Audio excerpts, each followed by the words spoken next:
Let's go. Yes. Oh, I am so excited about today's show. We're talking about virtual wholesaling from anywhere. If you have a computer and you have a cell phone, you will be unstoppable. It will work 100% if you do. So we're going to give you all the tools and tactics, and I'm going to interview the best of the best of the best when it comes to virtual wholesaling here on today's show. Let me tell you about the lineup. First, I'm going to go break down all the 17 steps of every single wholesale deal so that you understand and you can have a checklist of everything that needs to happen in a wholesale deal so that there's no mystery to it. And then we're going to break apart which parts can we do virtually and which parts do we need to be face-to-face, knee-to-knee, belly-to-belly. All right? So I think that that's going to be really, really, really important. Then zooming in here to be part of the show is Daniel Nissim. Daniel Nissim lives in Tel Aviv, Israel. And he's doing business in Pittsburgh, and he does multiple six figures every single year. And he's never been to Pittsburgh. I mean, he's never stepped foot in Pittsburgh. Isn't that absolutely incredible? I mean, who better to teach us how to go out and find deals that are not in our backyard than somebody that doesn't even live in the country? Not only that, I'm going to double up. Wait, I'm not going to get there yet. I'm going to leave that for a second. Then I'm going to break down the top 50 virtual wholesaling markets. All right, this is data, this is science. We put it into this algorithm, and I'm going to show you the top 50 markets so that if you have that question, where should I start wholesaling in from a virtual standpoint, we're going to give you the solution, the answer right away. So you don't have to worry about that. You can just start taking massive imperfect action. All right. Then we've got another virtual wholesaler that's doing incredible business, over 100 deals a year. He lives in Europe and he's doing business in Florida. And that's Dimitri von Kamp. He's absolutely incredible, and he's going to blow your mind. He's going to absolutely blow your mind with every single step that he uses to do deals here. And he has actually been to Florida. So a little disclaimer there. But he's absolutely incredible, and he does a lot of land deals, so you want to stick around to that. And then after that, I'm going to be breaking down my 3-year plan to get to $1 million a month wholesaling real estate. Ooh, it's so exciting. The plan is so exciting. The breakdown is so exciting, but it's very simple. And I'm going to show you exactly what we're going to do. And we're going to chart it on this. We're going to show you and chart it, I guess, on this channel as we go and advance and start taking the actions to be able to grow it to $1 million a month. It'll be in 10 different markets. It's super exciting. And then we're going to round off the show.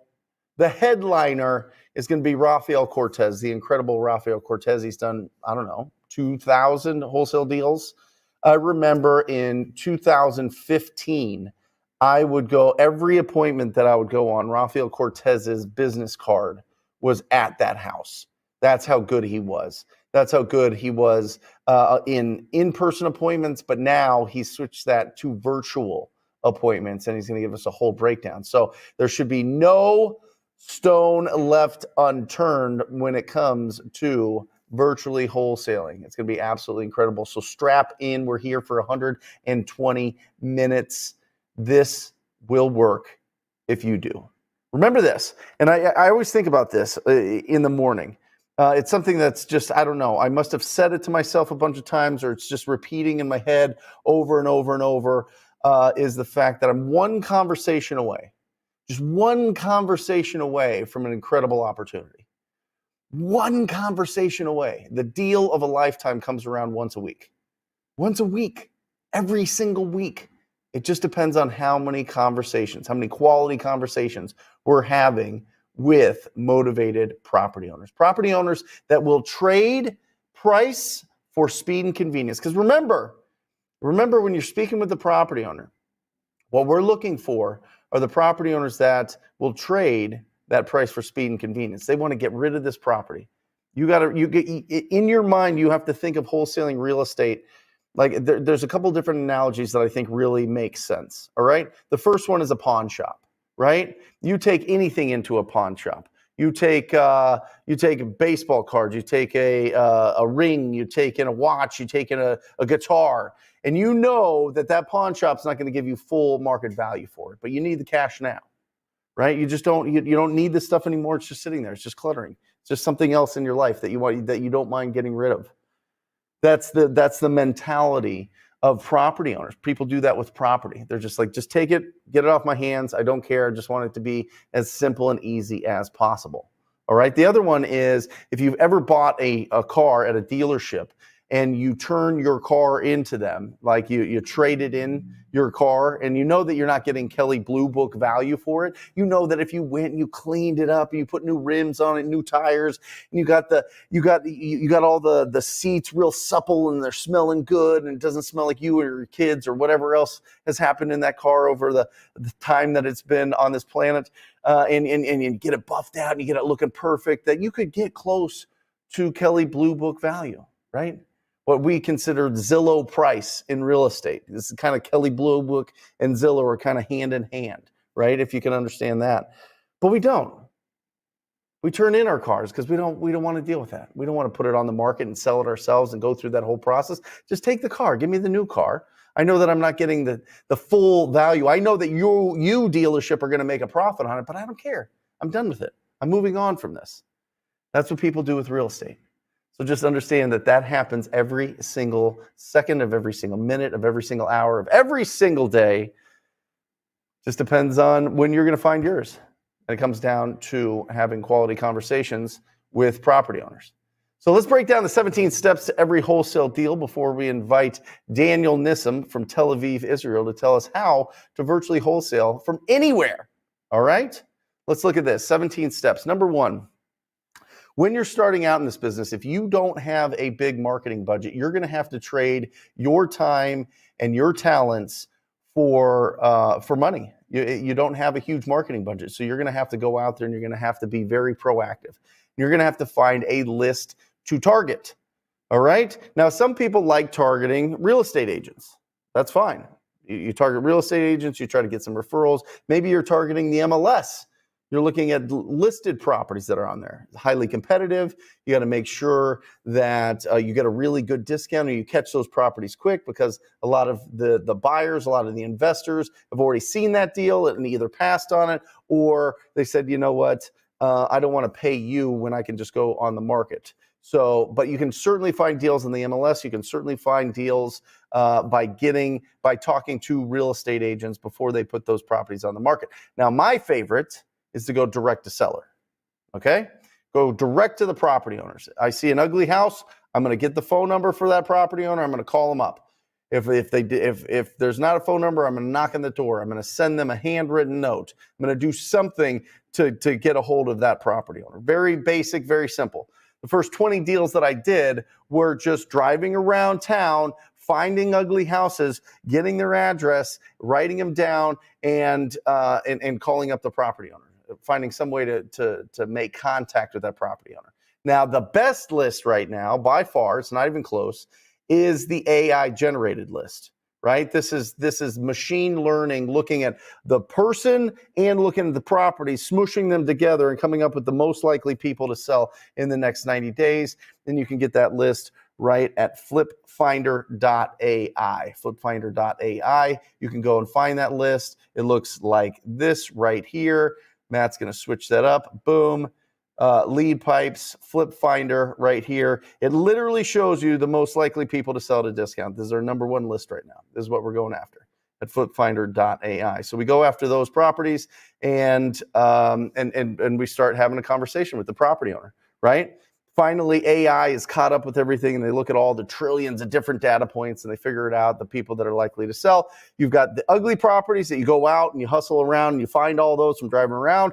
But if you just want to pull it from your computer and find the most likely, boom, you get the AI list. So you get the AI list, you're calling the list, and that goes to step number 2. All right. Step number 2 is to have a quality conversation. We have to talk to these property owners. We have to talk to these property owners, okay? And by the way, if you want to virtually drive for dollars, you can do that. If you want to just sit on your computer and pull an AI list or a tired landlord list or probates or pre-foreclosures or whatever list that you want to pull, you can pull that right from your computer. So in your mind, I want you to think of, okay, how much of this is face-to-face with the property owner? So far, none. I'm going to tell you this right now. 95% of this business is done on the phone.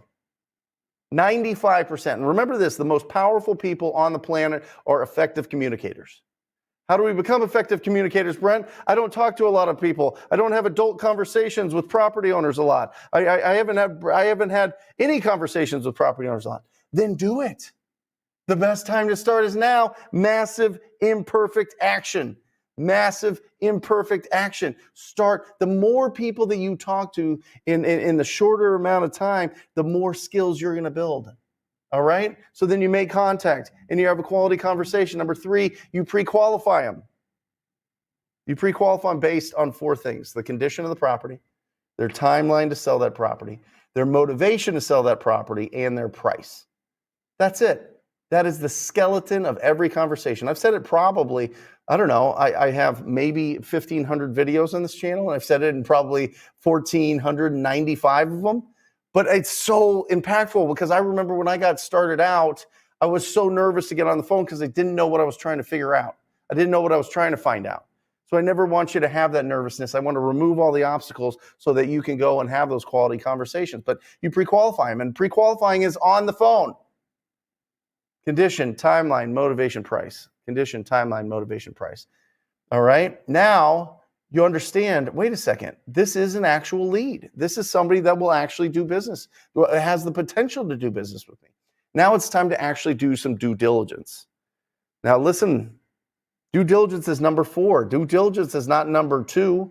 It's not I get this list and then I start comping it and I start looking to see how much their mortgage is and I start seeing how long they've owned the property. I don't care. I don't care. The fact is, when you're number 3, when you're pre-qualifying, condition, timeline, motivation, price, you're looking to figure out one thing. Have they made the decision that they're going to sell their property? If they've made the decision that they're going to sell their property, then you do the due diligence. Then you do the due diligence. Because if they haven't made the decision, then you're just spinning your wheels. You're not going to convince them. We are deal finders. We're not deal creators. We are deal finders, not deal creators. Okay?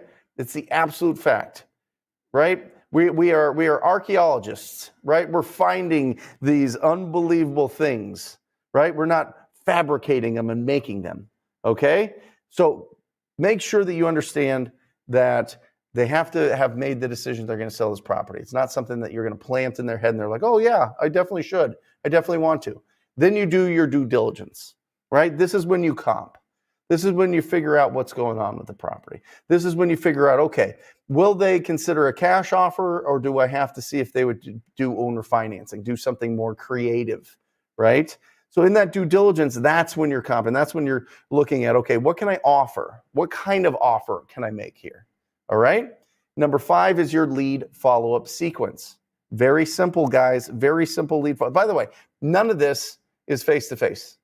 None of this yet is face-to-face. Now, some people might not want to talk on the phone with you and require somebody to go to their house to talk to them about all these things, to really open up, to pre-qualify them. But 99.9999% don't. So don't worry about that. If that's a concern in your head, throw it away. It just doesn't happen. Not in real life. All right. So you're doing your lead follow-up sequence. Very simple. If it's a hot lead, you're calling them every day. A hot lead is somebody that's going to sell in the next 30 days. Okay? That's it. If it's a warm lead, it's between 30 and 90 days. You're going to call them at least every week. Okay? And if it's 90 days to forever, you call them once a month. Very simple. And something that we do every single day in the Rhino tribe is we have these live lead calls where people are calling their leads live, and we call, nobody answers. We'll call again, nobody answers. We triple call them. I would say it's 50-50 on the third immediate call that you're trying to reach out to the people. On these calls that we have live, people pick up. And that's the same with Chad, my junior acquisition manager. So we triple dial, boom, boom, boom, boom, boom. People pick up. They're like, oh my gosh, what's going on? And you'd be surprised. They're not like, why are you calling me 3 times in a row? This is ridiculous. They don't. They really don't. It's more curious that they have. Curiosity that they have, I should say. So do your lead follow-up sequence all on the phone. Now, here we go. Number 6, number 7. This is where there's a sticking point. The appointment. Virtual appointment, or is it going to be a in-person appointment? Do you need to have boots on the ground if you are going to be making offers to virtual sellers, to sellers that are in your virtual market? What does that look like? Or are you just going to send an offer and make sure that you're on the phone with them and go over the offer while you're on the phone with them? Let me tell you this, you need to have an appointment to go over the purchase agreement live. As a professional courtesy, I want to make sure that I answer any questions that you have about the agreement before you approve it. Not sign, approve. Thank you, Jerry Norton. Beautiful terminology. Remember, the most powerful people are the best communicators, right? So how do you make it not seem like it's this big, like they're signing their life away type of thing, right? Approve it. And you go through it. You go through it if you're virtual. You go through the purchase agreement live with them. Get on Zoom if you need to. That'd be even better. FaceTime them. Get on the phone with them. Do not send offers in the mail and just hope and pray that they're going to sign it. And I mean physical mail and digital mail called email. Oh, I'm going to just send the DocuSign or the e-signature and just hope that they sign it. And then all of a sudden the nervousness starts creeping in. They're like, yeah, I'll sign it. And you're checking. Oh, they looked at it. Oh, yes, they looked at it. Yes. Oh, they're going to sign it soon. It's going to come soon. And then it doesn't come. And then it just, all of a sudden they're not answering their phone anymore. All of a sudden they're not responding to your text messages anymore. Are they leveraging my offer? What is happening? Were they not really serious about selling their property? Oh my gosh. Did they get another offer that's higher? What is going on with this? Right? All of these thoughts going on in our head. You can remove all that if you have a appointment where you go over the purchase agreement live with them on the phone, in person. Make sure you do this. We're going to get into it and go through the process with Daniel Nissim coming up here very soon, with Dimitri Von Kamp, over 100 deals a year virtually, and then with Rafael Cortez, who's doing the same in several different markets. So make sure that you stay tuned. But guys, by the way, we're coming up with the 50, coming up in the show, the top 50 virtual wholesale markets to target this year, based on a bunch of factors that I'm going to break down. And also I'm going to be breaking down my $1 million a month plan at the back end of the show. So make sure that you stick around. And if you're not subscribed, make sure that you hit that subscribe. And if you're liking this so far, hit the like button. That helps. And it's just it's good vibes. You know what I mean? Gives you good vibes. Next is your offer presentation. This is where you're doing it live or you're going through the purchase agreement. And then you get your contract acceptance. Boom. Exciting. They just accepted your contract. Absolutely incredible. Guys, this is steps 1 through 8, every single deal. Boom, boom, boom, boom, boom. Contract acceptance. Now let's go to number 9. Open up escrow and deposit your earnest money. Open up escrow immediately. As soon as you get that purchase agreement back, you're going to open escrow. You're going to send it to your title company or closing attorney. And you're going to put a subject line on the top of that says new escrow dash the address. And you're going to send it to your title company or closing attorney, and then you're going to deposit whatever the agreed earnest deposit is. Because remember this, in some states, not all, you need consideration. Consideration is some sort of deposit, some sort of a financial deposit to make that purchase agreement valid. Okay? So make sure that you get that in. Don't mess around with this. Don't mess around with this. Get it in, because it's one, it's showing that you're committed and that you're doing what you said that you would do in the purchase agreement. So don't breach your own agreement. Deposit your earnest money. All right. Now, this is 10 through 17 is where dispo companies come in, or people that do micro flips or daisy chain or whatever you want to call it is. They go, okay, listen, you got that contract signed. I'll help you sell it, bro. And we'll split it 50-50. This is usually where they come into play, right? Or joint venture partnerships, right? You start marketing your contract to cash buyers. By the way, marketing your contract to cash buyers, cash buyer inspection, and assigning the contract to the contract with buyer, you might need boots on the ground for your cash buyer inspection. That's it. So if we look at this, we're talking about your offer presentation and your cash buyer inspection to have somebody physically at those properties. Do you have to? No. Is it good? Sure. Can you do it virtually? 100%. People are doing it. People are doing it right now. Since this show started, there's probably like 1,000 deals that have already been done. You know what I mean? So you 100% can do this with just your phone and just a computer. All right. But if you need boots on the ground, we'll get some advice from the guys that are pros at it coming up. All right. You got your marketing, your contract, your cash buyers. By the way, if you've never done a deal, you need to print this out. You need to put this, like, screenshot it, go to wholesalinginc.com, download it, print it out, have it by you. I mean, you could put a whole binder together from the stuff that we have at wholesalinginc.com that you could just download. So make sure that you're taking advantage of that, because that's the whole point. And just checklist it so that you know what's the next step. What's the next step? What's the next step? All right. Awesome. Daniel Nissim is in the waiting room, guys. This is going to be absolutely incredible. You've got your cash buyer inspection. Next is you're going to assign the contract to your buyer. You make sure that the earnest money is deposited with the title company. You should get a refund of your earnest deposit as soon as the new earnest deposit comes in. Remember, all wholesaling is, if you really boil it down, is somebody will pay us. We put together a purchase agreement. It's not this size. It's much bigger than this, typically, 8 by 11, 8.5 by 11. But you've got a purchase agreement. That's an asset. People want to buy this. People want to buy this from us. So when they buy this from us, essentially what we're doing is we're crossing off our name in the purchase agreement, putting their name on, and then they're paying us what's called an assignment fee. And so once you assign that deal, the contract, you're going to send that assignment agreement over to the title company. They're going to deposit their earnest money.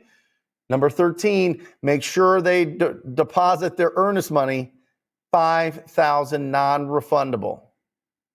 $5,000 non-refundable. How do I know if these are good buyers, Brent? How do I know that they're real? How do I know that this deal's going to get closed? How do I know that the seller's not going to be mad at me because the deal doesn't get closed?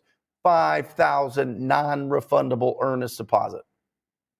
That's it's enough to make people second guess if they don't think that they can get that deal done, right? It makes people more serious about the deal. All right. Next is through the title company. They do their job. They make sure that any liens that are on the property get paid off. They make sure that there's nothing goofy going on with the ownership of that deal, and then it's clear to close. Those are C2TC. Oh my gosh. Or C2C, whatever, is a beautiful, beautiful, beautiful phrase in this business. Because now you know that there's nothing crazy going on with the ownership or with any liens. And then the buyers get their funds in. You check to make sure that the buyers get their funds in. Hey, title company. Hey, closing attorney. Is the buyer's funds in? Yeah. Okay, great. And then you close the deal. And then number 17 is the best one. You get paid. You get paid. Now, the interesting thing is, it was always like, yes, the paid, yes, 17. That's like the best step in the 17-step process. I don't think so. I think number 2 is. I think the quality conversation with a property owner is. That's where everything comes from. You know what I mean? We don't get to 17 without number 2. Isn't that wild? So you'll find that you will become kind of addicted to having these conversations with property owners. I mean, the funds come in, but once those funds start coming in, you start getting, that bank account that's got $100,000 in it, $200,000 in it, $300,000 in it. The shine wears off a little bit, and the hunt is all that's left. And the hunt is the exciting part. So just put it in your brain now that the hunt is the most exciting part. And if you're in hustle season, if you're in hunting season, if you're going after all these properties, you're making all these calls, you're getting rejected left and right, people are telling you no. That's the fun part. That's the exciting part, because most people won't go through that. And because most people won't go through that, that gives you the skills. And the skills are something that can't be taken away from you. It doesn't matter what happens in your life. It doesn't matter sickness or some sort of crazy thing that happens. You come back to, you have the skills. You have the skills of effectively communicating with property owners. And if you can effectively communicate with property owners that are motivated to sell their properties, you will make millions and millions and millions and millions and millions and millions. You will. Absolute fact. There's no replacing that. So start building up your skill base now. Start talking to people. There we go. Right? Awesome. All right. Well, listen, it's that time. We're going to bring on Daniel Nissim here in just a second. I've known Daniel for years. He's absolutely phenomenal. He's coming from a place in the world which is going through an incredible amount. Israel and everything going on in the Holy Land is just wild right now, and he's still running his business. He's still doing this business virtually, and doing it successfully. I mean, like if Daniel can do this business, anybody can do this business. And not just saying like Daniel taught himself English watching like cartoons or something, I think. But he'll give you a little bit more of a background. But I mean, it wasn't just like, oh, I grew up in Phoenix, Arizona, and I know everything about the market, and I know everything about, I get an idea of what my parents bought houses for and this type of thing. And I come from a family of real estate or anything like that. He doesn't. He taught himself English from watching like American television. Absolutely. Isn't that incredible? Absolutely incredible. So is he ready, Matt? Yep. Daniel Nissim, come on up. Hey, Brent, how you doing, man? What's up, Good man? to see you, guys. You're muted. Muted? There he is. Sorry, a little bit of a guys? delay. Great to see you. How did you, when did you get into real estate? So I started back then in the middle of the pandemic. I think it was in 2020, actually. Yeah, that was in 2020. And it's funny because you mentioned about the cartoons and everything, which is true, by the way, guys. I mean, I know for you guys, it's literally, you guys are literally born with the language, right? For me, it was just like straight Hebrew. That's it. So I had to watch your TV and everything and your movies and everything I could barely speak like a couple of years ago, seriously. So yeah, it's true. Well, not anymore. You're doing it now. So you're virtually wholesaling. How's your business this year? So it's been okay. It's been okay. I think we could have done a bit better. I told you about that because what we were trying to do this year was actually go broad with PPC right now, and you can tell like PPC is being pretty good for you this year because you're trying to do it with locally. Whenever you do it a bit nationwide, approach is a bit different. We had a bit of success with that. It's still like a game we're still trying to figure it out. But we're still cold calling and talking to people. It's still it's the only thing you can always do, and it's always going to work, right? So the question, yeah, of course. The question I have is, do you need boots on the ground? Because I just went through the 17 steps of every wholesale deal, and really there's two kind of sticking points, right? There's the offer presentation or meeting the property owner so they feel comfortable doing business with you. But then there's also like your buyer inspection. Do you have to have somebody there for that if it's occupied by a tenant, if it's occupied by the actual owner? So talk to me about those two sticking points, and do you have boots on the ground, and what do you use them for? Yeah, so great question. We typically have like two options for these, okay? Depends, because like some people, and I know like great people that do literally everything over the phone, like literally they will even close over the phone. We do it as well, by the way. It just depends on the seller and the situation. For example, for some sellers, they would say, how can you guys even buy a property without being in the house? So what we like to say is like saying something like, hey, during the pandemic in 2020, we couldn't really get into these properties. So we have to, and people still have to sell the properties. So we actually came up with a formula and a way to buy these properties over the phone, because that's basically, that's pretty common these days, to buy properties over the phone. The pandemic changed everything. We kind of like the Uber of the taxi industry, right? Everything in the past used to be just straight taxis, but now everybody, kind of like got used to buy, taking Ubers. So we're the same thing with basically buying properties over the phone. It's a new thing, but it's pretty common. So that's if they're like in a position to actually get a deal done over the phone. But if they want to meet someone belly to belly, what we like to do is we like to get local agents in the market, get the best one. You can go to realtor.com, see who's the agent that made the most transactions, sold properties in the zip code where you're sending the guy or the girl to, and say, hey guys, I know you guys used to do showings for free. Here's what I'm suggesting. Okay, I have that property over there. I'm willing to pay you 50 to 75 bucks per visit. Just be friendly over there, have a friendly conversation with them, and then you can either put me on speaker when you get to the offer part, okay, or just send me the photos. I'm gonna call them the same day and try to lock it up on the same day. But and then if we'll list the property on the MLS or fix and flip it, wholesale, whatever we do with it, we can use you also for the showing and pay you another $75 just for the showing. Because they also kind of like got used to do it for free for other people, showings and other stuff. So we actually pay them for these things. That's incredible. So first, I want to make sure that we don't just brush over this. When you have conversations with the property owners that say, "Hey, listen, because of what happened in 2020, we switched our business model to be able to do this over the phone." Yeah, just like people, used to come to the office all the time, and now they are working from home. Same thing, man. We're using the same. Because that relates. They understand what's going on here. Okay, that makes sense. Okay, great. And then if you need you go to the top agent. Why would the top agent care about 50 or 75 bucks? Why aren't they looking to do like bigger deals to get paid bigger commissions? Why aren't they wasting time with 50 bucks? 100%. Great question. So first of all, they may have team of people, and typically the top producer, they have team of people, and they have the rookies, the people that are young and hungry. They will send the rookies where they're super friendly, super nice. You will talk to them and give them instructions before, by the way, and then you basically work with that team to actually sell the property if you need later on, or give them a fee just for signing the paperwork. What I like to do with the people over there is say, hey, who's the most like the hungriest, or like the one who's trying to get things done, like the go-getter in the team. Let me talk to them. I'll give them the instructions if they can get it. When I talk to them and say, if you can get it under paper, besides the $75, I'll also give you $250, just another bonus, just to get them basically the paperwork signed if you get them. So then they also have basically congruent basically interest with you to try to get it done. So that's what we do, especially if we get all the, I would say before I send them, I also make sure we're in the ballpark with the money with the sellers. Right.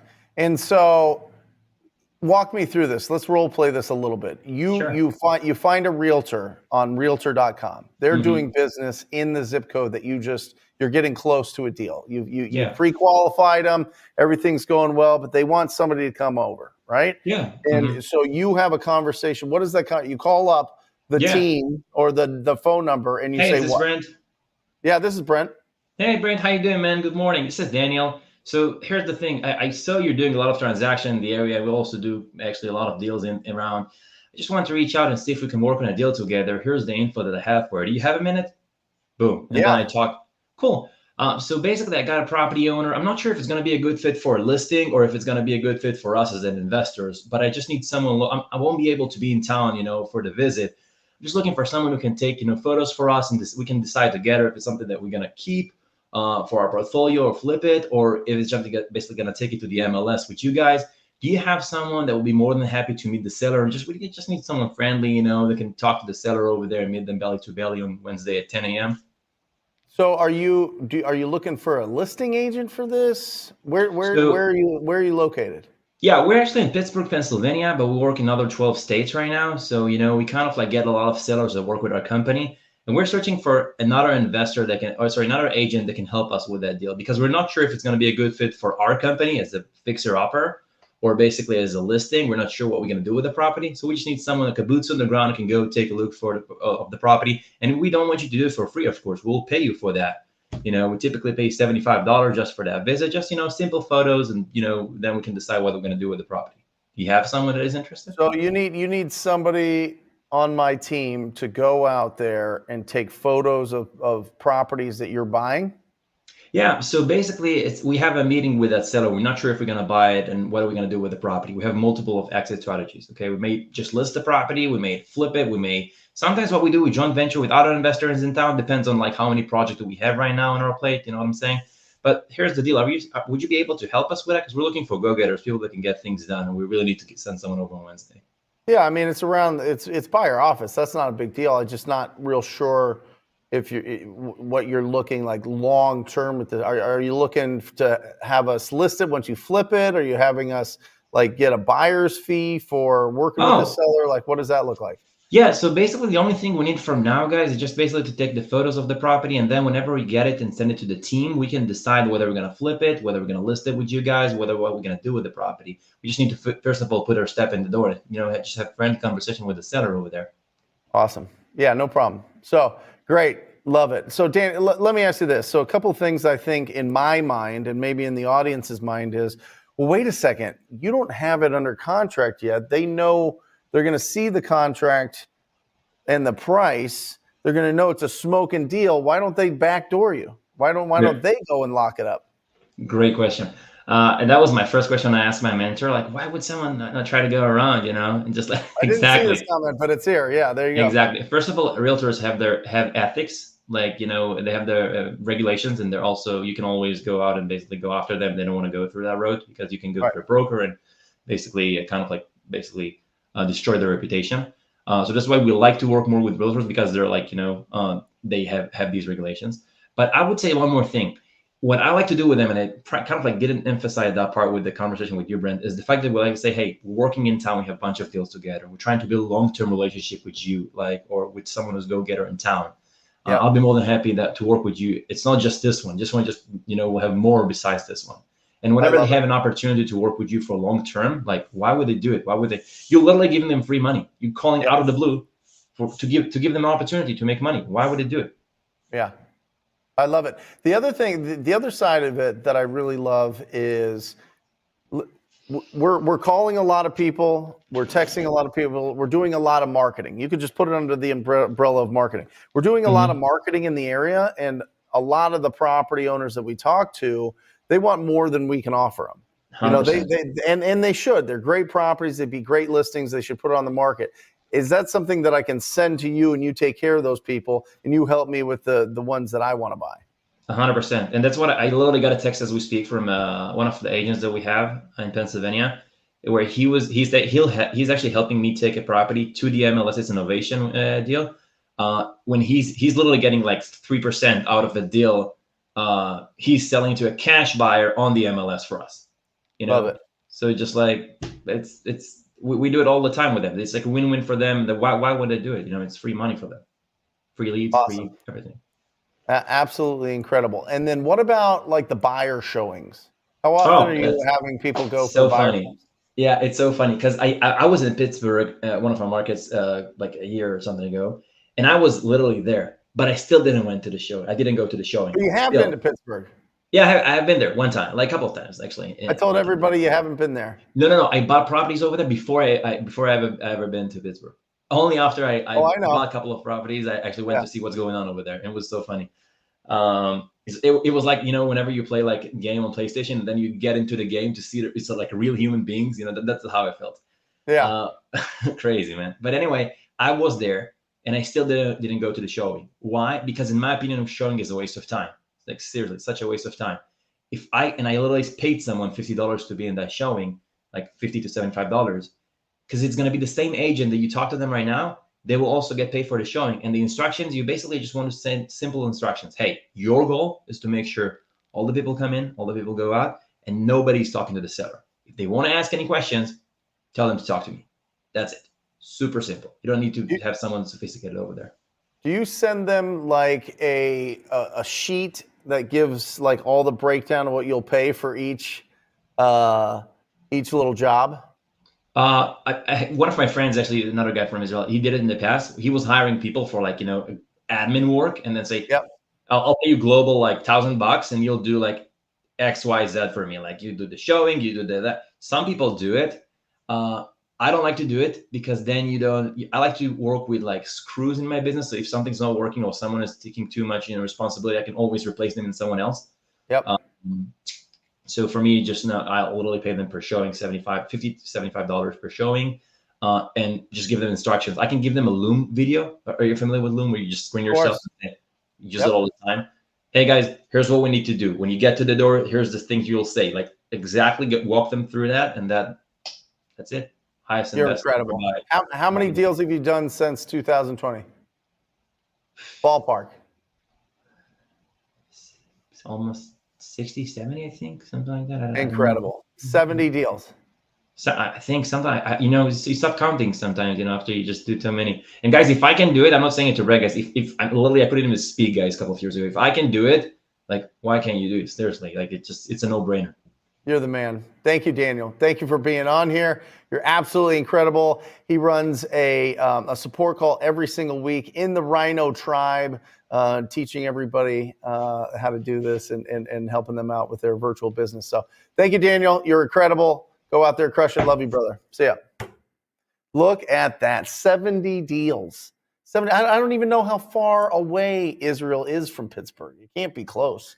It's got to be like over 1,000 miles, maybe 2,000. Can somebody put it in the chat or in the comments how far? And he's in 10 other markets. He's in 10 other markets. Absolutely incredible, which leads us to the top 50 markets. This is incredible. We put a lot of work into this. This is using, if you go in, let me just pull this up, Matt. Let me go into Zillow here because Zillow does a really good job of their research. So let me go to their main page here, and you can just share this.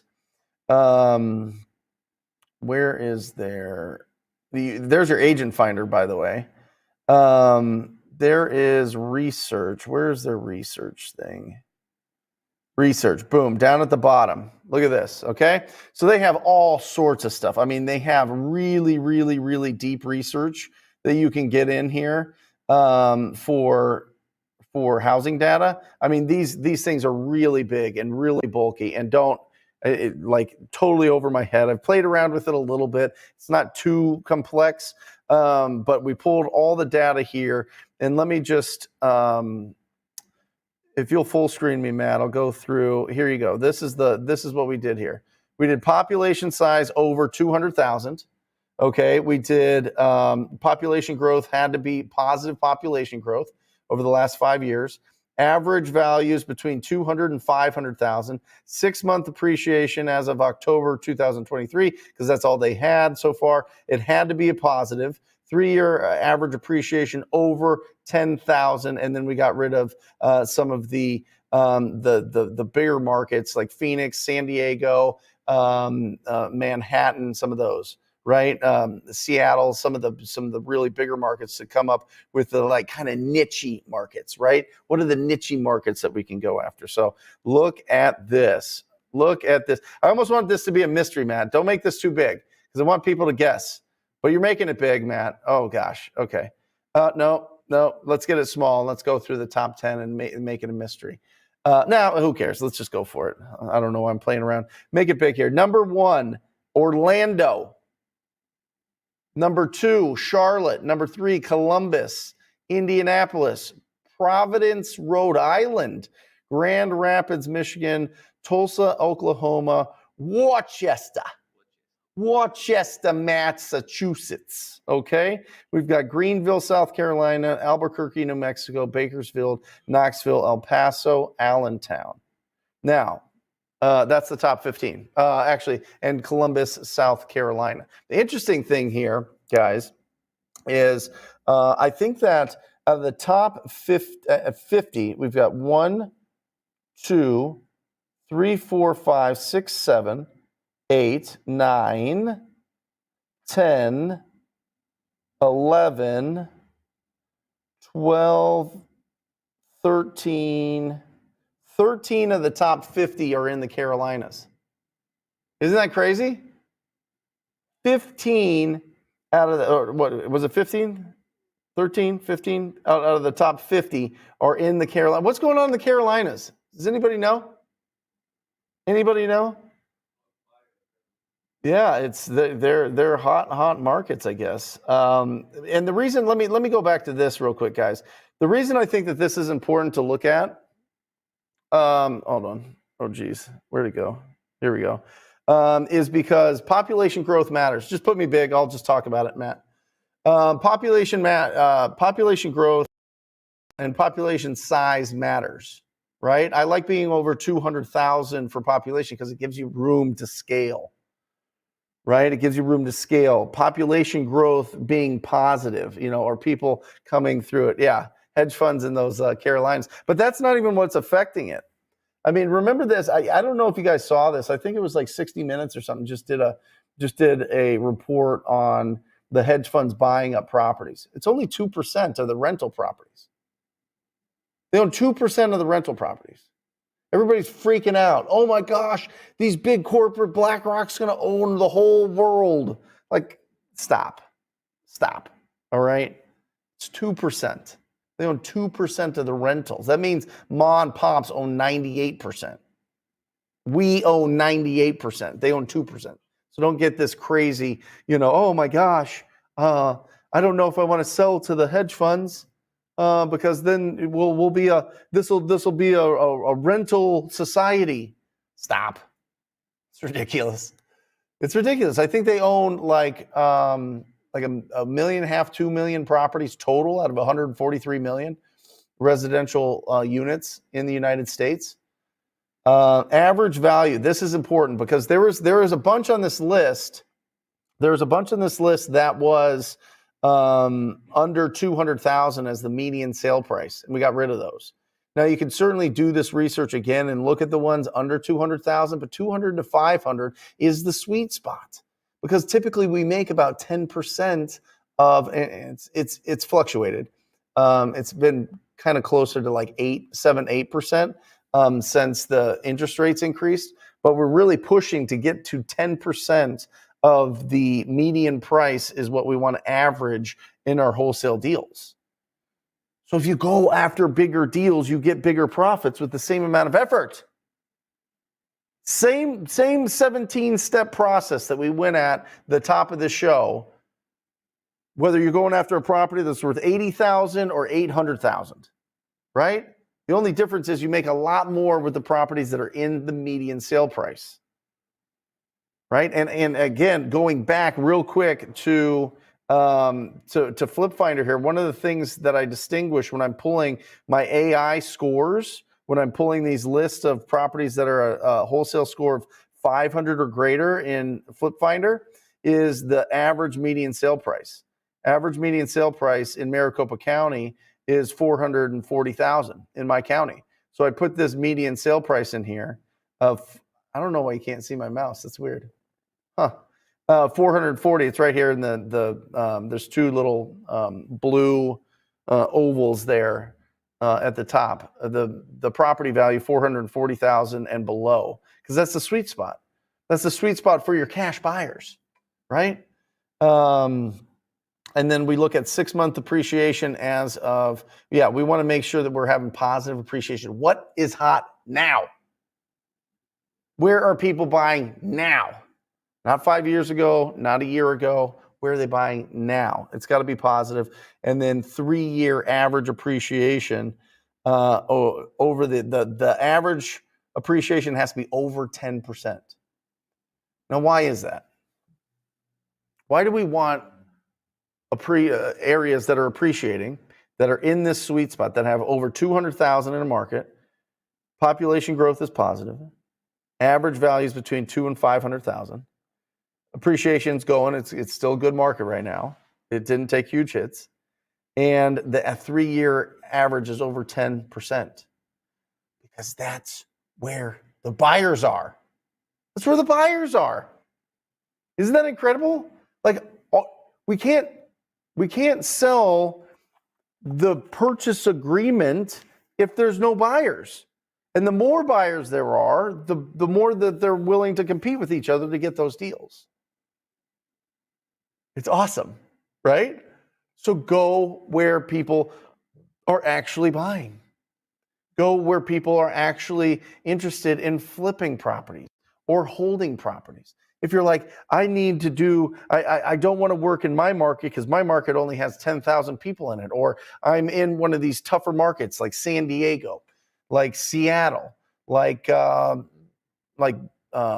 downtown Chicago, Miami, Austin, Texas, Boulder, Colorado, San Francisco.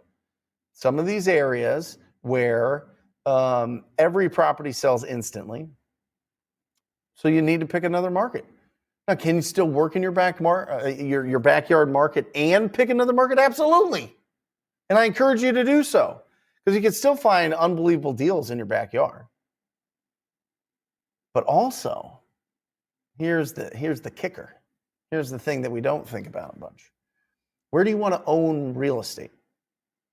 Where do you want to build your portfolio? You want to build your portfolio somewhere that actually appreciates. Because cash flow is not going to make you rich. It's just not. Cash flow is not going to make you rich. All that you have to consider if you're going to build your portfolio, cash flow is going to pay for all of the upkeep on that property. That's it. If you look at and I talk about it on here a lot because I think a lot of people are, and I certainly was, and this led me down a really, really terrible financial disaster, a path of financial disaster. Because I thought, all you got to do is own real estate, get the cash flow. The cash flow pays for my expenses. Boom. Ha! Easy peasy. But then you look and you're like, oh, it costs $3,000 a year just for upkeep. Every 3 years, there's going to be a major expense that's $10,000 or more. Every 10 years, the interior of a property, the design changes. That's just the society we live in. We want new and cool things. We want these kind of cabinets instead of these kind of cabinets. Remember when cherry cabinets were like so hot? Ooh, got to put those cherry looking cabinets in the kitchen. Ooh, I'm looking good. Oh, everybody's going to be impressed. They're going to come in here and they're going to rub these cherry cabinets and they're going to say, "Oh, Brent, you've got the best cabinets. You're incredible." And then they're gone. Nobody wants cherry cabinets anymore. It's just like nobody's going to want white cabinets here in a little bit. Things change, so you have to constantly be putting money into your properties. Why am I going on this long soapbox speech here? Because what wins is appreciation. What builds wealth is appreciation. It's not your cash flow. You appreciate, you sell half your properties, and then you pay your other ones off, and now you have real cash flow. But if you have debt on properties, come on. You're done. All that cash flow is going. I make $500 a month in cash flow. No, you don't. No, you don't. It goes right back into the property. It costs $3,500 just to turn a property, to put new carpet and paint and get it fresh for the new person to go into that property. So the reason I bring that up is not just for you and I. It's also for the savvy investors there with the deepest pockets. They already know this, guys. The pros know this. They know that they're not buying properties for cash flow. They're buying properties for depreciation and appreciation. They want to put their money somewhere that's going to make more money. Poor people make money to pay bills. Middle class make money to have good credit scores so that they can get loans for stuff they can't afford. And rich people make money to make it more money, to make baby monies from their monies. Isn't that cool? So that's why they want to be in these areas. That's why these are the top 50 areas. Let's go over it one more time, Matt, if you don't mind, for everybody that's just joining on. And in 6 minutes, we're going to have the incredible Dimitri Von Kamp. Is he in yet, Matt? Oh, he is in. Maybe we'll get him a little bit earlier after we get through this. Absolutely incredible. He's going to blow your mind, guys. I'm bringing on people that live thousands. They don't even live in this country, and they're doing an incredible amount of deals. One, because it's kind of like, hey, like what are you doing with your time? These guys are crushing. They don't even live here, and they're going bananas. So it should be like that wind behind your sails to be like, yes, I can do this too. I'm going to go out and take massive imperfect action today and every day, until I can start replacing myself in my business. But let's say it's on track here, Matt. Top 50 markets right here. Let's go 50 and up. All right. 50, Tyler, Texas. Interesting. Appleton, Wisconsin. I think WI is Wisconsin. Yeah. Lynchburg, Virginia. The Carolinas are going bananas. Wilmington, Hagerstown, Maryland. Roanoke, Virginia, Clarksville, Tennessee, Spartanburg, South Carolina, South Bend, Indiana, Green Bay, Wisconsin in the house. All right. Gainesville, Florida, Hickory, North Carolina, Trenton, New Jersey, Savannah, Georgia, of course. If you haven't been to Savannah, go. It's incredible. Salisbury, Maryland, Fort Wayne, Indiana, Manchester, New Hampshire, and it goes on and on and on. It's really interesting. I don't have any markets here that are in Arizona. None. Visalia, California. I've never even heard of Visalia, California. If you're from Visalia, California, shout out to you. You're in a great market. Let us know in the comments if you're from Visalia. That's a great word. Rolls off the tongue. Visalia. I like that. Yeah. I mean, it's really, really, really incredible. We think about all these other bigger markets, but guys, this is the treasure trove right here. Augusta, Georgia. Oh, we've got some rhinos in Augusta, Georgia that are going bananas. Absolutely bananas. Everybody's sleeping on Albuquerque. Nobody does. I don't know a single person that does business in Albuquerque, New Mexico. I don't know. It's crazy. Bakersfield is a great one. That's a great, a smaller market that's surrounded by bigger markets. Yeah, absolutely incredible. So there you go, guys. The top 50 markets. We're going to be updating this every 90 days, and it's going to be really cool. Maybe not on this channel, but maybe it's like a product in our company, just to keep people updated on what's working. But yeah, I mean, absolutely incredible. The top 50 markets. There you go. That leads us into, I don't know how many are in Florida, actually. Pensacola, Florida. So maybe Dimitri is doing some deals in Pensacola, Florida. Maybe. If you guys are in some of these markets, make sure that you put it in the comment section. We'd love to hear from you. We'd love to hear your results in those areas. Don't be scared. Remember this, guys, 6 to 10% of the real estate market's in distress at all times based on the U.S. Census. So there's way more deals than there are us. A study done by, it's not even a word, a study done by Batch Services, which are incredible, show that there is between 50 and 70,000 wholesalers.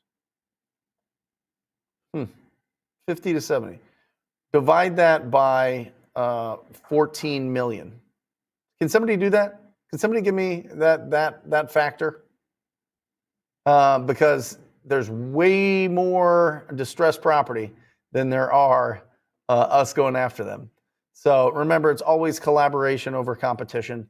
And the louder you are in the comments section and people can connect with you, the more that you can find maybe a joint venture partner. Maybe you can find somebody that wants to lend money. Maybe you can find somebody that's a few steps ahead of you. So don't be shy. Never be shy about sharing your results that you're having in the markets. And I'd love to know if you're in any one of these top 50 markets. And with that, let's bring all the way in from Europe, Dimitri von Kamp. Dimitri. Hey man, how are you? Good. Where are you at right now? I'm in Belgium right now. Belgium, Yep. and you do business where? Well, all over Florida, but mostly Southwest Florida, up to from Fort Myers all the way up to right above Tampa, like up to Citrus County. So it's 12 different counties that I'm active in. So I just rotate them from one county, and then if I'm finished, I go to the next one, the next one, the next one, and I do all of them like 2-3 times a year. So awesome. So how yeah. do you rotate? I don't know. It's just just go through them one by one. So I just start Lee County and Charlotte County. They're the biggest ones, so they take the longest. Yep. Lee County takes like a month, and then the Charlotte County, and then the other ones they're a little bit smaller. So, but Lee and Charlotte County alone, they have like almost like 200,000 vacant lots. So it can keep you quite busy. So yeah, and that's what you target. Yeah. I only do vacant land. The last 300 deals that I've done, they're all vacant lands. 200 to 300 deals. Yeah, the last 200-300. Yeah. So this is really interesting because we had Daniel Nissim on. He lives in Tel Aviv and he does mostly residential properties, right? Or single family or multifamily or condos, townhouses, whatever it is. You're going a different route. Yeah. And this makes it a lot easier to virtual, in my opinion, A because lot easier. there's no showings, there's no meeting the properties owners Yeah. at the property and just standing in a vacant lot, just looking at each other, right? Yeah. And you know, it makes the business a lot more scalable because like right now, I was just before before I jumped onto this live, I was on the phone with the title company, and so just one of my buyers, I'm under contract for 7 different deals with him, and they're all from different sellers, but he's the guy, he buys everything almost from me because he just makes very small margins reselling them on the market. Yep. And so I send it to dozens of people, but he's always like taking it, and so that's from one seller. Then there's a couple of other ones. So like I have 12 different deals in escrow right now. But I think with houses, I think that would be a complete nightmare because you have 2 problems with houses. There's a lot of moving part. Like, you know, there's a tenant, there is the seller might still live in a property. You might need to help them with moving. They might not have money for a deposit to rent something. I mean, we all know all those situations, right? So that's a lot of work and a lot of time. But with land, you have none of that. And then the second advantage with land is you're never going there. You never have to send anyone there. I mean, I do send when I close on the deals myself, which I'm doing more and more often now. I do send like an environmental specialist because there's a lot of problems you can have with land. You have to be very careful. But besides that, there's no one going there. So it's very scalable because you can just literally do a whole state. And if you understand, if you have one good title company, they can serve that whole state. And most sellers and most buyers, nobody's going to a title company anymore. Like I remember people used to say, yeah, there's cookies there, but nobody's driving 2 hours anymore for cookies. That time is over. So, yeah, I mean, I love land. It's a nice commodity just to trade in, you know, it's a good business. So all of your deals are just done over the phone? I mean, are you talking to all these property owners, or are they, because it's land, they're just doing everything through email, through text, through like? Oh yeah, I do text marketing, email marketing, and cold calls. I would say half of the time I don't talk to them on the phone, but I still. So what I realized. Wait. Break that down. What do you mean half the time you don't talk to them on the phone? You mean like the deals that you close? Yeah. How do you not talk to them? Well, because I contact them, they send a message back, and then I have like a standardized message that goes out, and the only thing that changes is their name, the property address, and I put a few things in there so that it's very personal, that it feels very personal, and then they say, okay, send me the contract, and then you just send a DocuSign, but I still always ask their phone number and call them before they sign, because that way I can make some jokes with them on the phone, and you know, they can hear that I have an accent, and they ask where I'm from. Then they say they had a friend who just went there on a holiday, and then you know, you build some rapport with them, and then the title company also has their phone number already. So it's always good if you can talk to people. You should always talk to them, even if you don't have to, because that way you can build more rapport, and then it's less likely that they will open the DocuSign like you were talking about earlier, and then nothing happens, right? And then you send them an email, which, like I used what that book, Never Split the Difference. So I don't ask, hey, are you still going to sign? So if they don't sign, then I ask them like, hey, can I maybe just cancel this, and maybe you don't want to sell it anymore? Is that okay? I can cancel it, and because I want to use my funds to buy another piece of land. And then they immediately answer back, and then you can reinstate it. But it's better to call with them. So, you know, if you can call with them, then do it. So you get their permission to cancel the deal. And then they're like, wait. Yeah. You push them away. I mean, if you know, the cool thing, Brent, I think you know this, like the business becomes awesome once you've done hundreds of deals, because the cool thing is, it's like all of that is like a dance. And you once you've done it so many times, you exactly know, okay, this is happening, that is happening. And it's pretty funny because I'm buying a house right now. We're in negotiations to buy like a house, a pretty cool house here in Belgium. And the real estate agent, he's, you know, I'm negotiating with him, and he's doing everything that I'm always doing. And then so we're doing this dance together, but it's like it's a very difficult thing because he's a very good agent. So Yeah. you know, yeah, I Yeah, love it. well, the nice thing is, especially with land, it comes down to the price, right? It just comes down to Yeah. the price, and have they decided that they want to sell it? Yeah, okay. Well, let's figure out the price, right? There's not all these little contingencies. You don't have to Yeah. dance it. You don't have to. You could slow dance with them. You don't have to tango. Is what is the analogy that I'm thinking here? You know what I mean? Because there's Yeah, not yeah. just too many moves that you can make there, and I think it's brilliant. So how do you when you send over the purchase agree, is there a minimum price that you're going after to make sure that you're getting a decent profit on these? Yeah, so it's something I'm struggling with to make decisions on, because the problem is I have a lot of small deals that I do, right? I have a lot of Right. deals that are 2,000, 3,000, 4,000. I have two in escrow right now, they're 1,500. And anyone would say, don't do those deals because, and I completely agree, don't do them because you'll spend this much in marketing to get them. And then you have problems you need to solve, and you can't do all of that for $1,500. But the thing is, if you're doing 20 deals a month, and on average they're maybe $5,000, because you always have some bigger ones. Well, my marketing budget is less than $1,000 a month, and I have no other overhead. So then it kind of makes sense to even do the small ones still, but I am removing the ones that are too small, because it's like, I mean, you have to stop somewhere, right? But yeah, on average, my deal size, because I was doing my numbers for this year, my deal size on average was right around $8,000 this year. I love it. But my cost per deal is around $40 in marketing. So I love it. I feel if the profit margin is high enough, and if it doesn't take too much hours to do them, then you can still do fairly small deals. Because people say, don't do, like I've heard this in the past, don't do any assignments under 10,000, just refuse. Well, but let me ask you this: if you could walk down a street and you could get 6 people to sell you a deal for $5,000 and they close in 10 days, would you do it? I think you would do it. So it's all a question about, the relation between the effort you're putting in and what you're getting out of it. And that's really individual per market and per property type and everything. So yeah, but for me, my average deal size, I really want to get it higher, because I was doing my numbers for this year, and it's really, I mean, I was putting everything in graphs and looking at percentages and whatever, and it was really confrontational, because more than half of my profits came from the 18% of the biggest deals.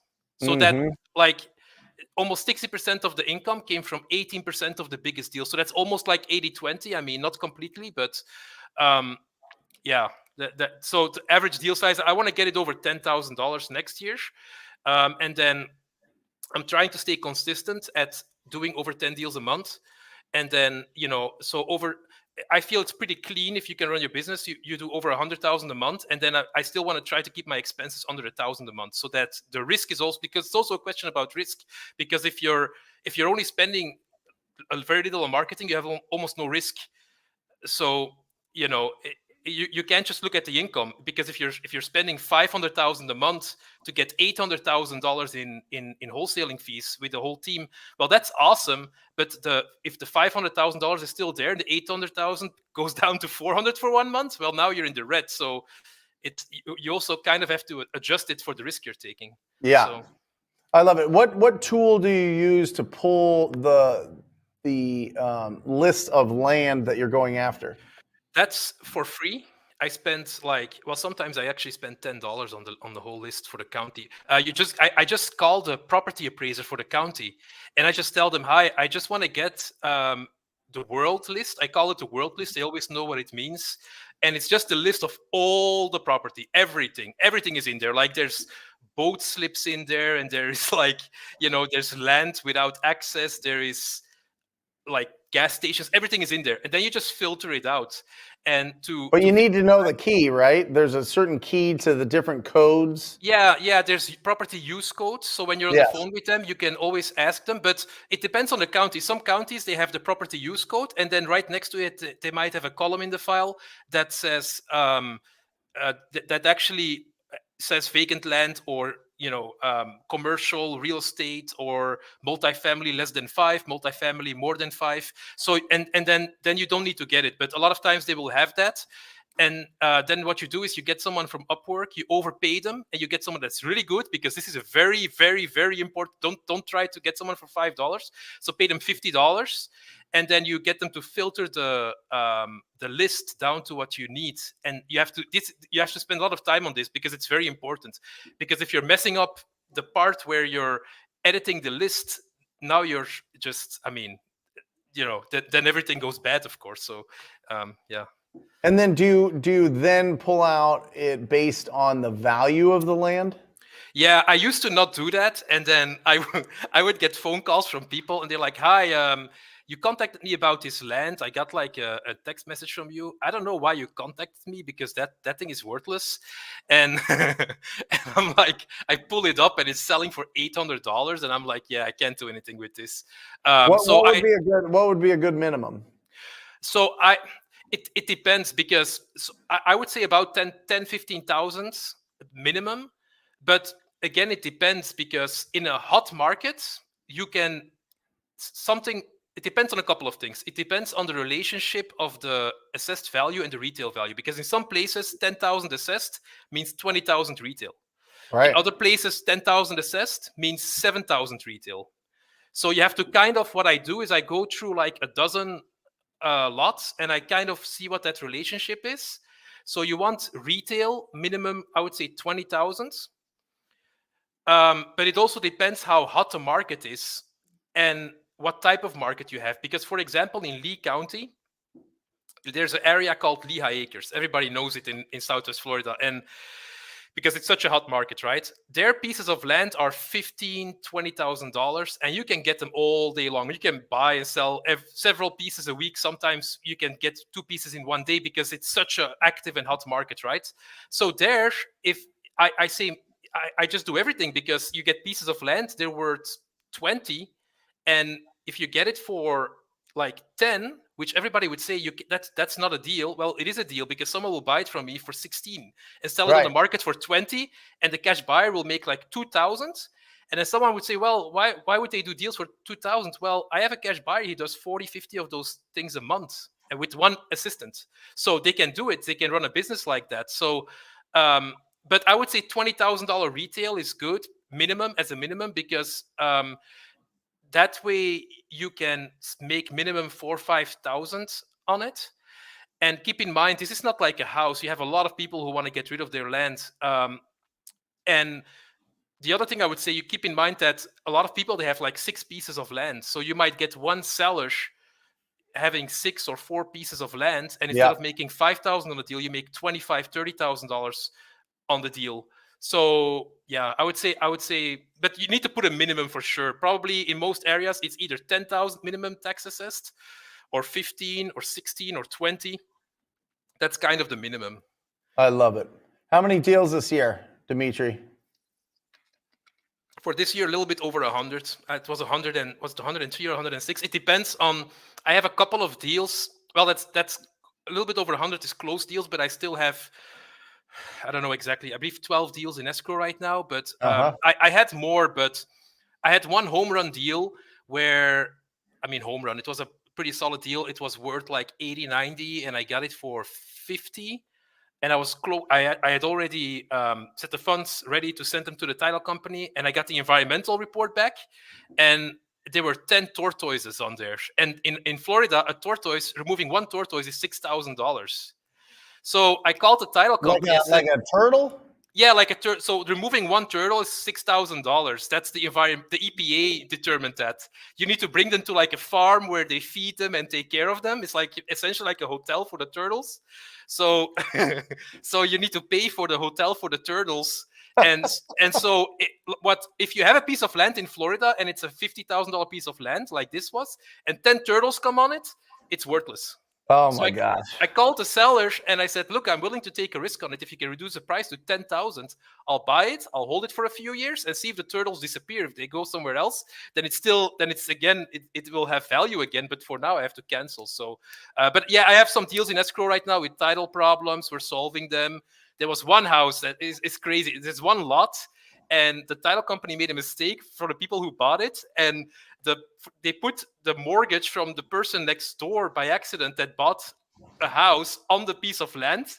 And so now the person next door owns the house free and clear, and the mortgage is on the land. So we're getting that removed and everything. But yeah, you always have title problems and things to solve. So I'm thinking when all is said and done, probably like 110, 115 deals this year. So right around 10 a month. Yeah. You're incredible. Awesome. Thank you for being on here, guys. Dimitri's always active in the chat. If you have some more questions for him, make sure that you get into the chat and talk to Dimitri. Thank you for joining us, Dimitri. You're the best. Yeah, you're welcome, man. It was awesome. Love you, man. Take care. Bye-bye. Yeah. Did you hear that? 100+ deals at 8K a deal. I mean, can you do the math on that? I think everybody can do the math on that. And he's spending less than $1,000 a month on marketing. I mean, maybe somebody that you should know and have in your life. He's in the chat and he's part of our channel all the time. Make sure that you're connecting with Dimitri Van Camp, part of the Rhino tribe. He's absolutely incredible. Now, moving on. Woo, I'm excited about this. This is something that Jeremy Thornburg, my disposition manager, and I have put together and are refining right now, and that is the big goal. What's the big goal? The big goal is to get to $1 million a month and make sure that we're really profitable. And so what we've been looking at is what is the most scalable?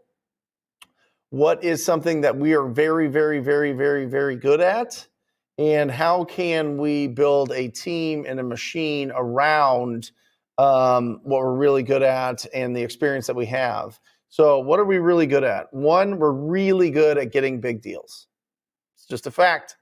The process that we follow, the list that we go after, our ability to negotiate, our ability to close, our ability to do all those things is top notch, right? Our process for being able to have a lead come in and be in the bucket for our setter or our junior acquisition manager, Chad, and his ability to turn that. It's on now, Matt. Yeah, it's syncs now. Sorry, we're just syncing the iPad so I can show you this diagram. But we're really good at doing our lead follow-up. We're incredible at lead follow-up. We're I would say the best in the country at lead follow-up. Best in the country at converting those deals. In my opinion, guys, this is not like compete over here and do this, whatever. I'm just saying our average deal size is incredible. It has been. Our appointments to contracts is bananas. And so how do we expand this? How do we scale this? Well, here is the plan. Let me pull this up here. Over the next 36 months, and I'll put that in here too. This is the 36-month plan. Okay? This is what we're going to do. We're going to go into 10 markets. 10 markets, because in Phoenix, we're going to get to $2 million. This year, it's going to be 1.7, 1.8. We've learned a lot, and we only started pay-per-click in March. And that's going to be a real important point here. Real important point is pay-per-click, because all roads lead to pay-per-click. When you start out in your business, it's going to be you going out there and initiating the conversations. Remember, you need to have properties that have potential for investment. You need to have a quality conversation. You need to make offers. So it's going to be all roads lead to pay-per-click. When you're getting started, you are doing everything you can to initiate those conversations because you don't have the budget. Well, guess what? I have the budget. I've been doing this for 10 years. I've been in real estate since 2004. I've taken all of the learning lessons. I've taken massive and perfect action for a very long time. And now it's at the point where we're going to start expanding. And it's really, really, really exciting. This does not happen unless you have the right team. This does not happen unless you have your own Jackie Thornburg, Jeremy Thornburg, Chad Coulter Sr., Ryan Thornton. It just doesn't. You got to find these certain roles. And I'm going to break down these roles. Don't worry. It's going to be right here in this plan. All right. Now, I always assume, so we're going to go into 10 markets. I always assume in any market, I'm going to spend $200,000 in cost. That's just a mindset. It could be 100,000, could be 80,000, could be 60,000, could be 40,000. But in my mind, I'm thinking of it like a franchise. Like, what do I need to set aside to make sure that it's successful and that I have enough funds to keep this thing going and going and going? Okay. Now listen, Brent, this isn't relatable to me. I don't, this doesn't make sense. I'm just getting my first deal. This is the future. I'm going to show this whole breakdown. Right? I'm going to show you step by step. I want to just set the table for the next 36 months of content on this channel. It's going to be like a documentary. You know what I mean? So at least you know at the start of it what it looks like. And as you're going and using all the other tools that we talk about on this channel to go out and get your first deal, build the consistency, fire your boss, start firing yourself from certain roles in the business so that it turns into a cash flowing machine for you. Then what? Like, let's stay focused. Why not? Can we make it normalized that that real estate entrepreneurs build real estate wholesaling businesses for the long term, and it's not just this like freshman thing. It's not this just starting thing. Well, once you learn how to wholesale, then you get into flips, and then you get into buy and holds, and then you get into development. I think that's nonsense. I like cash machines. This is a literal cash machine. I'll show you. But I mean, wholesaling is a cash machine. So can we normalize like building long-lasting businesses that run without us that we can have for the next however long we want? Let's do that. That sounds awesome because this is a new concept. I mean, it really is. There's not a lot of like, go back and find some wholesaling businesses that have been around 10 years. Go find some businesses, wholesaling businesses that have been around 20 years. You're not going to find it. All right. And this is the key right here. The key here is in each market. And by the way, we're going to open this up over 36 months. So this isn't all going to be right away. 20 grand a month in pay-per-click. Why would we do that? Because I know I can, with the expertise that we have in pay-per-click, get 4-to-1 return. That means I put $1 in and I get $4 in return. All right. If you can run a business where 25% consistently, predictably, you get 25% of your business goes to your marketing, and you don't get too over your skis with your other costs, operation costs, overhead costs, costs for your talent, then you're going to have a wildly profitable business. You're going to have a really, really profitable business. And so I know right now, based on our stats, we're at 3.9 right now this year. With the closings that we have, we just locked up 7 deals in the last 11 days from pay-per-click. Everybody's sleeping right now in the business, in the industry because of the holidays, and we're going bananas with pay-per-click. Bananas with that. And so we've got the pay-per-click going. We're getting 4-to-1, and it's going to end up being about 4.2 times ROI. Okay? $1 in, $4.20 back. It's going to be incredible. But if we can keep it right around 1 to 4, you win. Okay? And we have the budget for this because I have a cash machine. I'm not out flipping properties. I'm not out buying a bunch of rental properties right now. I want to build this. This is my rental properties. This is my rental portfolio. This is my cash flow machine. Anyway, I digress. Pay-per-click, boom. This is where we're going to start with lead generation. We get our lead generation from pay-per-click. That will then go to our junior acquisition. This is Chad Coulter's team. Chad is going to run this team, and he's going to have a group, and it's going to be all local here. And now, as I'm thinking about it, I might make some adjustments to this plan. I'm going to talk to Jeremy and Jackie and the whole team about it. But at this point, this is all going to be in Phoenix. Or not. I mean, this could be anywhere. This could be people virtually. It doesn't really matter. But the closers, we've had this closer, and this is Ryan's team, Ryan Thornton. You've seen him on this channel. He's absolutely incredible. I mean, the guy can overcome any objection. He is better than I ever was times 10 with property owners, face to face or on the phone. But he's going to have his closer team. So you've got leads coming in. You got a junior acquisition team that they're going to take all these leads and they're going to warm them up. They're going to disqualify all the junk. They're going to warm them up. They're going to make sure that we're shortening the timeline for decision as much as possible. And the people that want to sell their properties today, we're going to push them over, or want to sell them, and be on an appointment and get in front of the closer. It's going to go to the closing team. And right now, the way that I have it is I was going to have 10 boots on the ground. But some of these, having this conversation with Daniel Nissim, as I'm listening to him today, I'm like, wow, why do I even need boots on the ground? I mean, why do I need to have like acquisition closers? Why can't they just do it over the phone? In my mind, I mean, not my mind, I know that if you're face-to-face versus virtual, you get 20 to 30% higher per deal, 20 to 30% bigger deals than virtual. There's something magic about being in front of somebody, talking to them and negotiating with them face-to-face.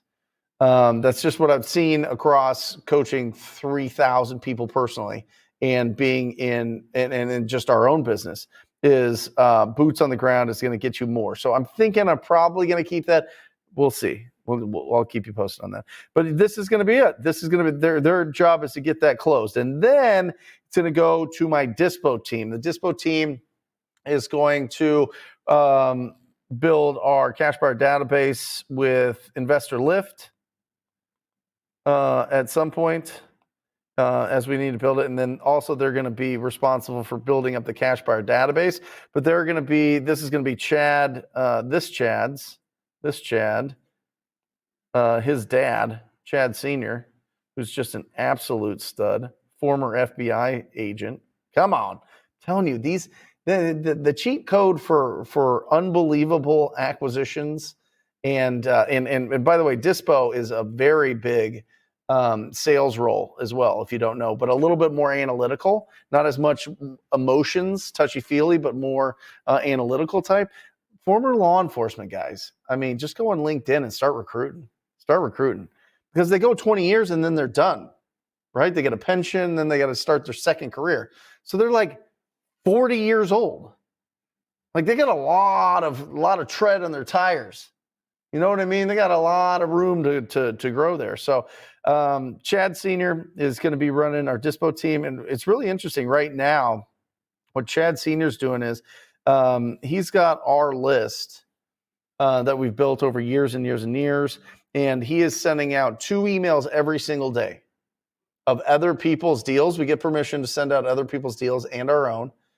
But because he's sending out emails twice a day, we get a really good idea, really get a good thumb on the pulse of what the cash buyers are looking for. And so it affects what we pull in flipfinder.ai. You know what I mean? What we pull there, what we're targeting with pay-per-click, all that stuff. And it's really, really critical, because you know as well as I do, if you're only selling like 1 or 2 or 10 or 20 deals a year, you're not really getting an idea of what's going on with the cash buyer market. But if you take other people's deals and send them out with permission, and we don't mark it up at all, we just charge the buyer anywhere from $2,000 to $3,000 per deal. It's not even about like a big money maker. It's more like building the relationships and having the thumb on the pulse of what the cash buyers are looking for. But Chad Sr. is going to build it out in each of these markets and sell the deals. And then Jeremy and Jackie will be in charge of all of it. They'll be in charge of running it and making sure that it's really smooth. And I'll be here in front of you guys, in front of the camera, doing this thing. You know what I mean? I mean, isn't that great? I love it. Anyway, so that's the plan. That's the plan, is to get to the point where we're spending $20,000 a month of pay-per-click. That's all in-house. Jesse, my pay-per-click guru, is literally down the hall right now. I'm sure we're getting several leads today. And I think we've got a couple appointments today here in Phoenix. But to get to $12 million a year, $2 million in Phoenix, and then $10 million in other markets that we're going to expand into. Awesome. And I was one of the first, if not the first, Joe Homebuyer franchise owner. Joe Homebuyer is a group out of Salt Lake, Utah. They're absolutely phenomenal. And they do trainings for acquisitions. They do all these incredible things. They really understand how to keep things organized, and it's just a good brand recognition. So I'll probably buy not probably, I'll buy franchises in each of those 10 markets, and then put it all under that umbrella. But I can run it all mostly from here. I'll probably get the 10. I will. I just know myself. I'll get 10 really top tier talented acquisition managers, closers in each one of those markets, and then I'll close it. And then I'll close it. No, I'll get to it a 4-to-1, spend 20, get 80. It's $1 million each market. Sounds great on paper. That's why I'm going to document this, and it's going to be really cool. But let's go big. You know what I mean? I don't know any, like, there's some companies that claim a lot.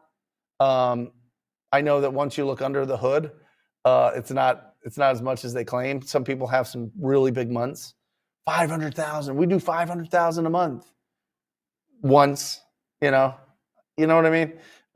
So I just want to be transparent so that you guys can follow along and participate and see what this plan shakes out to be, what the challenges are.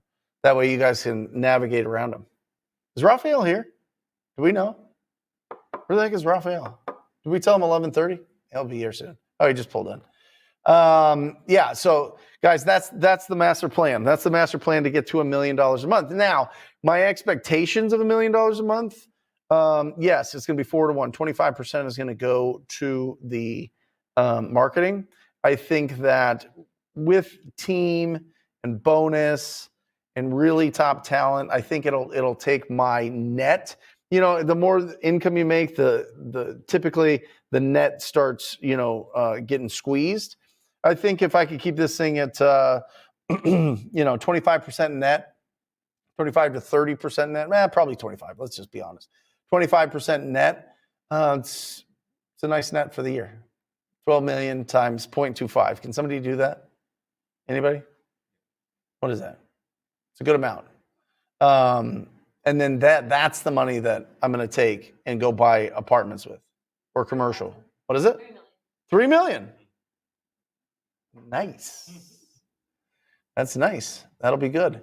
And so take those funds, and then which is going to be pretty passive, because Jeremy and Jackie are going to run that thing, and we'll work towards the ownership and splitting that with Ryan and Chad and Jeremy and Jackie. I think just having them be able to have a ridiculous amount of income coming in for retirement, for whatever, for them buying assets is the goal. So it's going to be awesome. It's going to be really cool. So strap in, get ready. It starts first quarter 2024. If you're not subscribed to this channel, subscribe to this channel. Hit that subscribe button. Let's get going. I know that most of you guys that are on here live are already subscribed, but all of you incredible, beautiful real estate entrepreneurs that are watching the replay of this, make sure that you give us a thumbs up. Put a comment in here on your thoughts on the plan. Put your comments on the thought of the top 50 markets. Put your thoughts on how to virtually wholesale. If we missed anything that you would like for me to mention in upcoming shows, then we will do that. And we'll get we'll put that in here as well, and just do more content around it. So there's no mystery. Because listen, we're not in. That's the thing. Like, information is kind of a commodity. You know what I mean? Like, I'm not afraid to share anything that's going on, because I mean, it's out there. You can find it anywhere. You can find everything that you want to do in this business on somebody's YouTube channel or podcasts or whatever. But we're in the social age. We're in the community age. We're in the age where you need to have cheerleaders. You can't, to do this by yourself takes so much time. Takes so much time. I'll give you all the information that you want, but if you really want to get the discipline, because discipline takes you places that motivation can't, because you could get motivated and do this for a couple of times. If you want discipline, you're around disciplined people. You're around a tribe of people. You're around a community of people that are going to push you and that are doing amazing things, really doing amazing things, not talking about it, not getting stuck in the education loop, not giving you advice, but they're not closing any deals, none of that. Let's do 2 celebrations. And will you go out and get Raphael? I don't know what he's doing. He's probably doing a deal or something. Kevin Moses. Closing my first deal this Friday, $4,500 fee. Property located in Anderson, Indiana. My location, Baltimore, Maryland. Virtual, it works. On to the next one. Oh my gosh, Kevin, you are awesome. Come on. There's some bell ringing for everybody that was missing it. Samuel Kemp did my first deal at 17 in Lynchburg, Virginia. I assume he is 17 by that statement. Absolutely incredible. 17 years old. Samuel, don't leave us hanging, bro. What'd you make? What'd you make? I don't care if you made $1, if you made $100,000. Let us know what you made. Congratulations. 17 years old. Come on. Awesome. Awesome, awesome, awesome. That is great. Congratulations on that. Guys, listen, celebrate anybody if you have closed a deal, if you're working, $20K from Samuel. 20K at 17. Oh my gosh, what I would have done with 20K at 17 years old. Yeah, it would be gone. It would totally be gone. So save that money, Samuel. Save that money for sure. Absolutely incredible. Well, let's go while we're waiting for Raphael. For everybody that is missing out, Matt, if you're able, can you change it back to the laptop here so that we can go through the 50 top markets for virtual wholesaling for 2024? Here we go. Again, Orlando, Charlotte, Columbus, Indianapolis, Providence, Rhode Island, Grand Rapids, Tulsa, Worcester, Greenville, Albuquerque, Bakersfield, Knoxville, El Paso, Allentown, Columbia, Charleston, Columbia, South Carolina, Charleston, South Carolina, Greensboro, North Carolina, Winston, North Carolina, Durham, North Carolina, Augusta, Georgia, Chattanooga, Tennessee, Portland, Maine. We've got Fayetteville, Arkansas, Fayetteville, North Carolina. Boom. And Lexington, Kentucky, top 25 markets right there. And that leads us in, boom, to our final guest to round out this show. Put the mic over here so that he can bring it on. He was on so many shows here. Bring it in here, Rafael Cortez. Give it up for Rafael. Hey! Hey! I know there's a standing ovation going on right now. Thank you all. Thank you all. Guys, you guys don't know this, but Rafael smells so good. I don't know what it is, but it's some Natural sort of musk. Is it? That's what it keep is. up with those gains. That's it. Well, there you go. We're talking virtual wholesaling, Raf. What Awesome. are you doing? You're doing virtual wholesaling. You've been doing virtual wholesaling. Before you were sending out a bunch of text messages. Are you still doing it with text message marketing being what it is? How do you handle boots on the ground? Do you have boots on the ground or is it all virtual? Fill us in. So what we started deploying JV partnerships in certain markets, right? So first thing that we do is pick the market that we're going to go virtual in. It's got to be a market that makes sense, guys. Like you can't just, throw spaghetti on the wall. About it. Yeah. Awesome.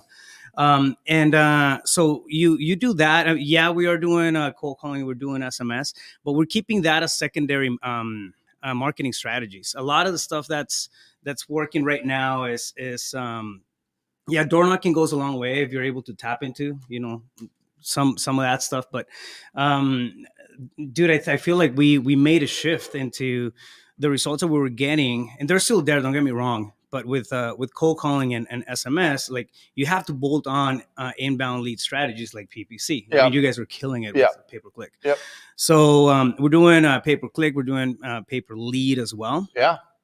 Those can be a little pricey, maybe a little scarier to get into it. Mm-hmm. So don't shy away from the calling because that still works. Sure. So we're still doing calling. We're still doing SMS. Make sure that you're complying with your areas. But what markets? So right now we opened up South Florida. We have Jacksonville. We have Tampa. We have New Mexico. We rolled out New Mexico. We're in Vegas as well. All of New Mexico? No, El Paso. Really? Yeah. Or nice. I'm sorry. Don't tell me Albuquerque. No, not Albuquerque. Yeah, it's on there. It's number 10. Yeah. We're there. So and then we're doing El Paso, Texas, and and then we're opening up. We're looking at some areas in Cali. Yeah. Like that one, those haven't launched yet, but we're looking at a couple. Bakersfield, bro. And the process is the same. You know, you can come in. So I like to segment stuff in primary and secondary markets. Primary markets are anything with over 300,000 people in population. Yep. That's what I call it. Yep. And then secondary markets are obviously under 300,000, right? So a few things to kind of watch out for when you're thinking about doing virtual. If you're going to supplement like your wholesaling, right? It's you know, get acquainted with the area that you're in, and then if you have to reach out, like don't be afraid to do it, because the model that we have, man, like we can do it everywhere. So what do you mean reach out? So reach out to different markets. Like, so if you're thinking about reach out to who? No. Like I was talking about researching, like reaching out into different areas of the country and tapping into different possibilities, different markets. Like for example, Phoenix, we've talked about it 1,000 times, right? Yep. Super competitive here. Yep. But the market is different. In Tampa, we get from the same amount of money that we spend, we usually get a better ROI, right? Love it. Yeah. So what about boots on the ground? Boots on the ground, they are very important. You do have them. Yeah. So like acquisition managers. No, not acquisition. We close everything virtual. So our acquisitions are virtual, right? But when we have everything, you're not doing your offer presentation in person at all. Right. We're not. Like, so give us your process. So for the virtual stuff, right? One of the things that you want to do, you want to make sure that you put together, like, we call it a power team. Right. But put together your title company, whoever it is, that is going to be escrow officer, title company, closing attorney. In that mix, you have real estate agents. You also have notaries.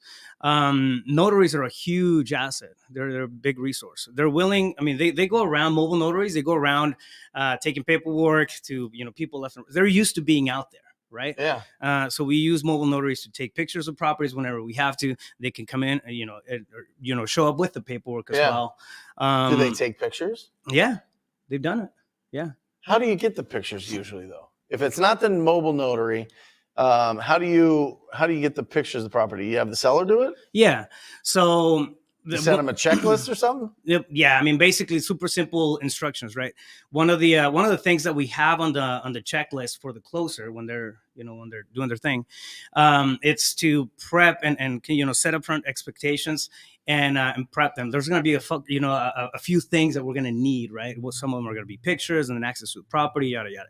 So we kind of, it's a simple coaching. Basically, you step on the corner, like you go to the corner of the room. We tell this to the sellers: go to the corner of the room, hold the camera mid height in your body, and then take a picture of the entire thing. Right. And then do 3 pictures of each room, and then give us 5 picters of the outside on the back. And they're fine with that. Yeah, outside of the front. Yeah, for the most part. Whenever we can't get them because we have an older person or a million things. Yeah. Usually or they don't live there and it's vacant. Yeah, they haven't seen the property in years. Yeah. Yeah, we'll have a notary come in and do that kind of stuff. Awesome. So notaries, newer real estate agents are also pretty game. That's what Daniel Nissim. So Daniel Nissim in Israel has calls the top teams, say, hey, the people that are just starting out, will pay you $50 to $75 to do these little things. Are you paying per, or are you just saying, hey, we'll give you some leads? No, for we listings? do per. You do? Yeah, we do, and we also do. We have something. We'll push the leads over. So, yeah, but we still pay them for the time. So your sales, you're telling me that your sales can do everything on the phone? Yeah. Yeah, we're doing Are they losing deals to people that'll go meet them? Yes. Yeah. Yeah, of course. People need to know that. Yeah. Yeah. So tracking KPIs and closing ratios and everything in person. The closing, they're way higher. Right. Yeah. So over the phone, there's always going to be that gap, right? You have to supplement it with volume. Yep.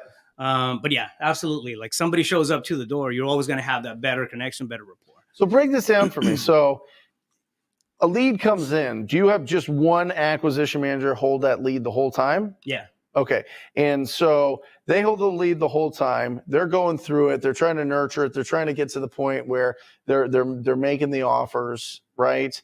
And then they send a DocuSign, they do a Zoom call, they do FaceTime. Like, how do they go over the purchase agreement? So we do have it. I mean, we have the CRM built out and everything. So it flows pretty nicely when it's, when it goes into the CRM, there's a set of things that happen in sequence. Yeah. So we have this whole acquisition section. By the way, Rafael built my CRM. It's absolutely fantastic. It's not cheap, but if you have a team, it is a must-have. It's absolutely incredible. Yeah, you don't want to start off with it. You want to get into it No. after you have some traction, right? Yep. And that's when it's worth it. So, but we have the so we have that entire sequence in there. Automations, drop clauses, and everything. So the calls come in from lead generation. They pre-qualify condition, timeline, motivation, and price, and we push it over as a prospect to acquisitions. And then they get in this. I mean, they get hit like right away, right? And they get on this queue for follow-up if needed, but they go through the process of sometimes we'll do Zoom calls. We have done them. Mm-hmm. So it's something that just, I train the acquisition reps to put, in front of them. Yeah. Hey, listen, we can jump on a Zoom call real quick or, FaceTime you or do whatever, right? Most of the time it doesn't happen. They're just going over the phone.